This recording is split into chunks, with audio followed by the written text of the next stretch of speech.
Welcome to Bagerhat. প্রিয় viewers, আজকে চলে এসেছি আল্লামা দেলোয়ার হোসেন সাইদি সাহেব ফাউন্ডেশনে, পিরোজপুর।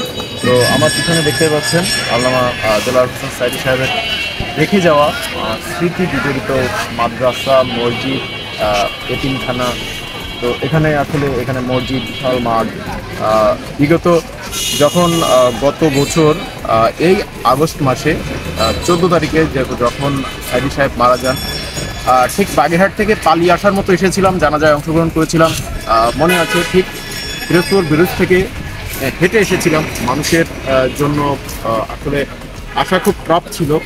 তারপর আওয়ামী লীগ স্বৈরাচারের যে তাণ্ডব, এক কথায় আমরা বাগেরহাট থেকে পালিয়ে অনেকে এসেছিলাম জানাজায় শরীক হওয়ার জন্য এবং গিয়েছিলাম। এবং এখানকার একটি ভিডিও, সাইদি সাহেবকে এক নজর দেখার জন্য যে উৎসুক জনতার যে একটি ভিডিও আমি আমার ফেসবুক পেজে প্রকাশ করেছিলাম।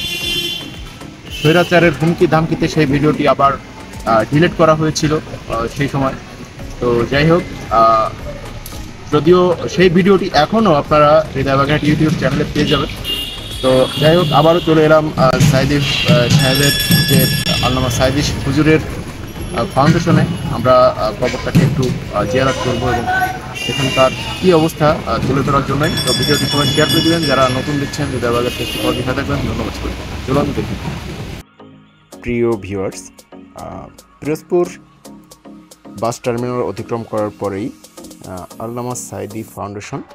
তো ভিতরে ঢুকতেই একটি গেট, এবং গেটটা পার করার পরেই কিন্তু খুবই মনোমুগ্ধকর একটা দৃশ্য দেখতে পাবেন। তো এখানে আসার পরে আমরা আবদুল্লাহর অনুভূতি জানবো।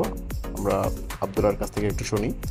আব্দুল্লাহ, হ্যাঁ ভাই, আল্লামা দেলোয়ার হোসেন ফাউন্ডেশনে এসে তোমার কেমন লাগতেছে? ভাই আসলে এক কথায় বলতে গেলে আমার খুবই খারাপ লাগতেছে, আবার খুবই ভালো লাগতেছে। বিকজ আমি যখন আল্লামা দেলোয়ার হোসেন সাইদি মারা গিয়েছিল, তখন রাতের 8টার সময় আমি শুনছি, 8টার পরে মেবি আমি শুনছি, তখন আমি কান্না করে দিছিলাম। তারপরেও তার জানাজায় আমি শরীক হইতে পারি না, এটা আমার জন্য খুবই একটা দুঃখ নিয়ে বয়ে বেড়ানো লাগতেছে। তো এই ফার্স্ট টাইম আমি আল্লামা দেলোয়ার হোসেন সাইদি সাহেবের কবর জিয়ারতের উদ্দেশ্যে এসেছি, এবং এই এলাকা, এই গ্রামটা বা এই যে পিরোজপুর শহরটা কেমন, এটা ঘুরে দেখার জন্য এসেছি। উদ্দেশ্য দুইটা, একটা না। যাই হোক, আর এইখানে এসে পরিবেশটা খুবই ভালো লাগছে। তবে আল্লামা দেলোয়ার হোসেন সাইদি সাহেব আমাদের মাঝে থাকলে আরও বেশি ভালো লাগতো।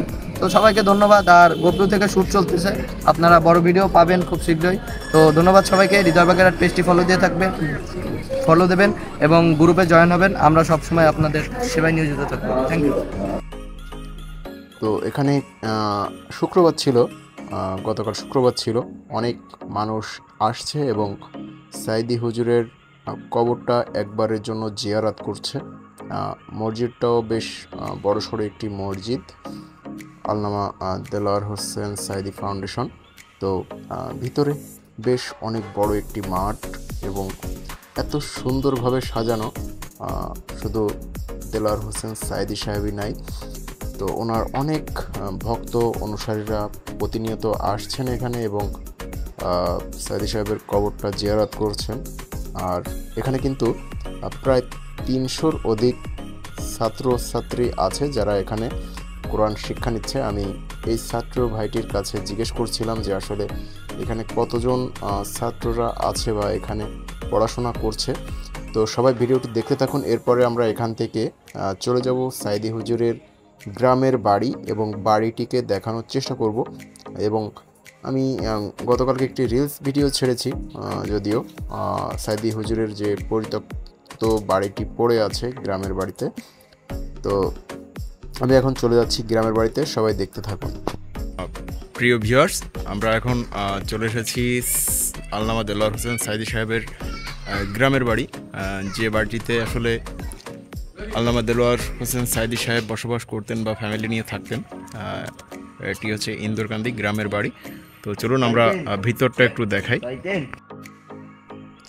তো বাড়িটিকে একবার এক নজর দেখার জন্য বিভিন্ন দিক থেকে বিভিন্ন ধরনের মানুষ কিন্তু ছুটে ছুটে আসছেন।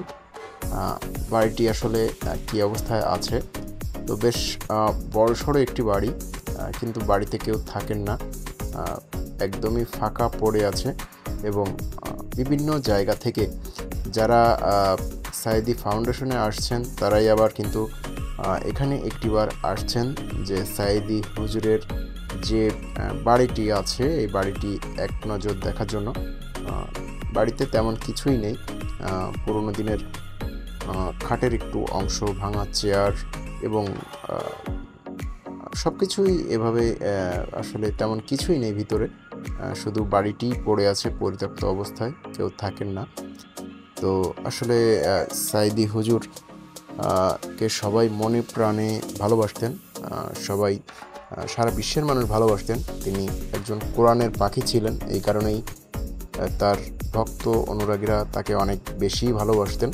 তো তাকে পরিকল্পিতভাবে হত্যা করা হয়েছে, যেটি আমরা সবাই দেখেছি। সবাই ভিডিওটি শেয়ার করে দিবেন, যারা নতুন দেখছেন হৃদয় বাগার পেজটি ফলো দিয়ে সাথে থাকবেন। ধন্যবাদ।